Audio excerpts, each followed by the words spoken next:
Hi everyone, मैं हूं आसिम और इस वीडियो में मैं आपको सिखाने वाला हूं क्राइम वोकैबुलरी। दोस्तों, बात चाहे हो इंग्लिश रीडिंग की, राइटिंग की या स्पीकिंग की, अगर टॉपिक आपके पास है क्राइम तो आपको ये वाले अल्फाज लाजमी सीखने चाहिए, क्योंकि क्राइम एक ऐसा टॉपिक है जो कि बाज़ औक़ात कम्प्लेक्स हो जाता है, आपको कुछ अल्फाज का नहीं पता होता। आप मेरे साथ ये वीडियो कंप्लीट देखिए ताकि आपको अच्छी तरह से क्राइम वोकैबुलरी पर ग्रिप हो जाए। दोस्तों, इस सबक के नोट्स आप वीडियो के बिल्कुल नीचे डिस्क्रिप्शन में दिए गए लिंक से हासिल कर सकते हैं। हमारे चैनल को सब्सक्राइब कर लीजिए ताकि आप तक इस तरह की जबरदस्त इंग्लिश लर्निंग वीडियोस पहुंचती रहें। तो चलिए दोस्तों, हमारे आज के सबक का आगाज करते हैं। कानून साजी यानी कानून बनाने का अमल इंग्लिश में कहलाता है लेजिस्लेशन। लेजिस्लेशन। और जो लोग कानून बनाते हैं उन्हें हम लेजिस्लेटर्स बोलते हैं। लेजिस्लेटर्स। बाज रखना, हटा कर रखना। जैसे दुश्मन आपके एरिया में घुस रहा हो तो आप उसे डिटर करते हैं, आप उसे बाज रखते हैं कि वो आपके एरिया में, आपकी कंट्री में, आपकी सरहद में ना आए, तो आप उसे क्या करेंगे? डिटर करेंगे। ठीक है। खताकार या मुजरिम को हम ऑफेंडर बोलते हैं। ऑफेंडर। और जो खता वो कर रहा है, जो खता उसने की है, जो जुर्म उसने किया है, उसको हम ऑफेंस बोलते हैं। ऑफेंस। जराइम की रोकथाम के लिए हम वर्ड यूज करते हैं प्रिवेंशन।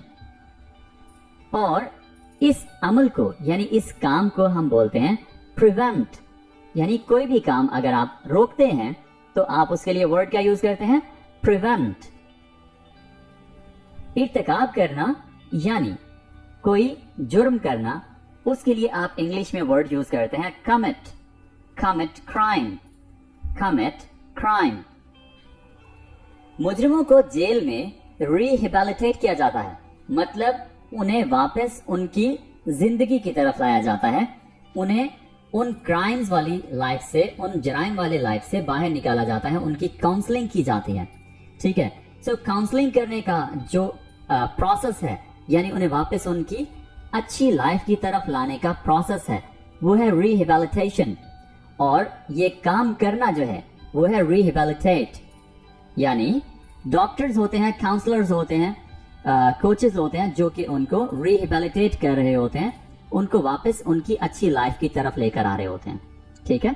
तो कुछ लोग जो आदी मुजरिम नहीं होते उनके लिए तो ये काम बहुत आसान हो जाता है कि वो अपनी लाइफ की तरफ वापस आ जाएं, लेकिन कुछ साइकोलॉजिकली डिस्टर्ब होते हैं, उनके लिए, उनको रिहेबिलिटेट करने के लिए काफी एक चैलेंजिंग टास्क होता है। तो दोस्तों, आगे बढ़ते हैं। कसूर या जुर्म को इंग्लिश में कहा जाता है गिल्ट। गिल्ट। फैसला साज कमेटी, जैसे जजेस की 4 से 5 जजेस की या इवन ज्यादा जजेस की एक कमेटी बना दी जाती है बाज़ औक़ात एक फैसला सुनाने के लिए, तो उसको हम बोलते हैं ज्यूरी। ज्यूरी। बड़ी अदालतों में ज्यूरीज मौजूद होती हैं। मुजरिम करार देना, यानी जब सारी सुनवाई हो गई केस की तो जज फाइनली क्या करता है कि मुजरिम करार दे देता है किसी शख्स को। तो ये जो मुजरिम करार देना है इसको हम बोलते हैं कन्विक्ट। कन्विक्ट।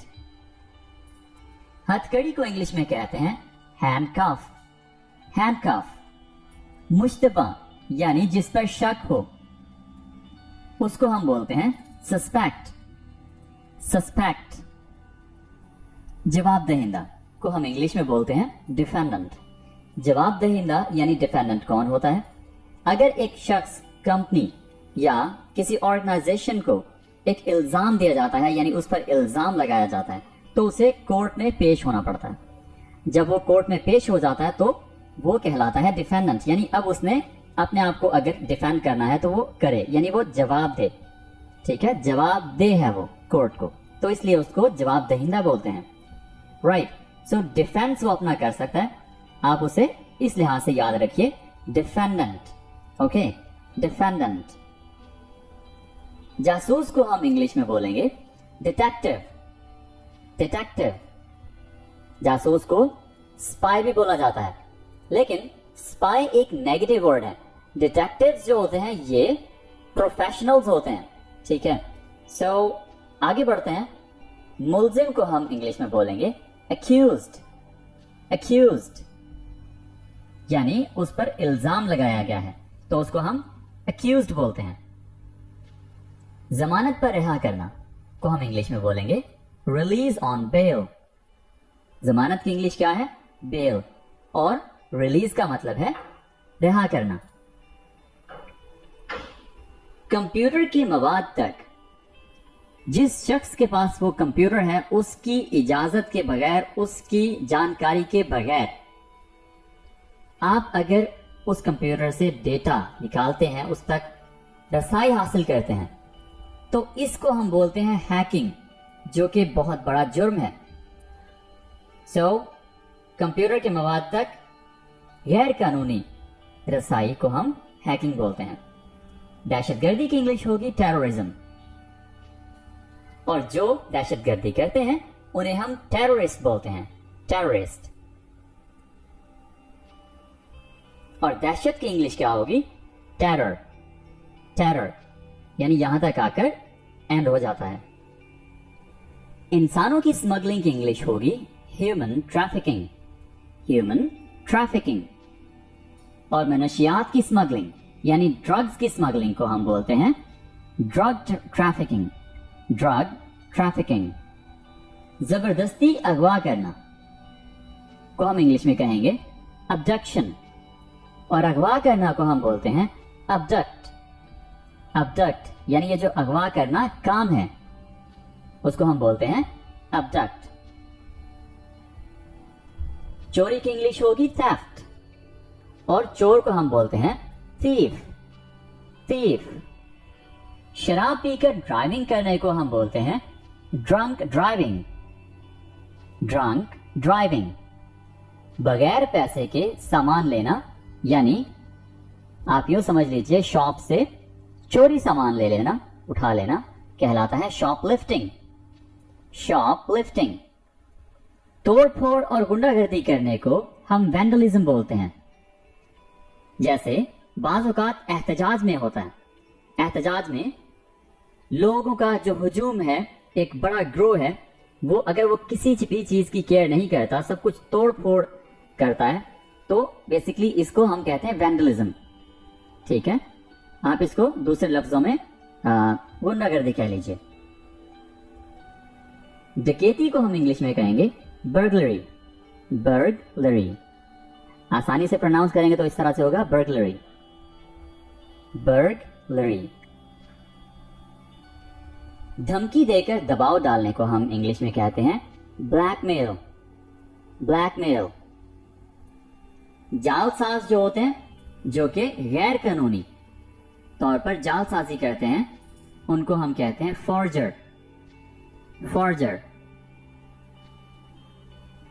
और जालसाजी जो अमल है उसको हम कहते हैं फॉर्जरी.